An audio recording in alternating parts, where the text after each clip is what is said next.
suñu mbokk internet bi yaa ngi ci Warkha TV soo bañee suñuy théâtre reportage divertissement wala actualité di la raw da ngay daal di abonné ci chaîne bi daal di cliquer ci cloche de notification bi su ko defee nag daal di toog lépp lu ñu dugalati nga njëkk see jot ndax Warkha TV mooy la chaîne qui nous rapproche. mouvement bi nag dañ koo samp pour social solidarité ak sensibilité politique de développement la ñuy def pour suñu gox. mouvement bi dafa apolitique dañoo nekk ci weeru koor te weeru koor maanaam gars yi dañoo baaxoo di def lépp loo xamante ne nii mbirum yàlla la raison pour laquelle ñu daal di organiser conférence religieuse bi daal di jël Serigne Gora Seye ñu def ko suñu conférencier bu mag parce que moom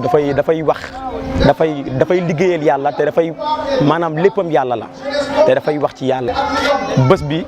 dañ koo sàkku pour ñaanal ci suñu benn frère bu ñuy wax Mamadou Balde ak suñu benn jarbaat bu ñuy wax Fallou Badiane. bu ñu paree ci conférence bi incha allahu rabbi dañuy def don de ndogu daat koy jël dugal ko ci biir jàkka yi ak ci kër yi ak ci taliba ñoo ngi ñaante ñoo ngi sàkku waa population bu Pikine yëpp ñu dooleel ñu jàppale ñu parce que association bi dañoo soxla soutien parce que ñoom dañuy liggéey pour seen gox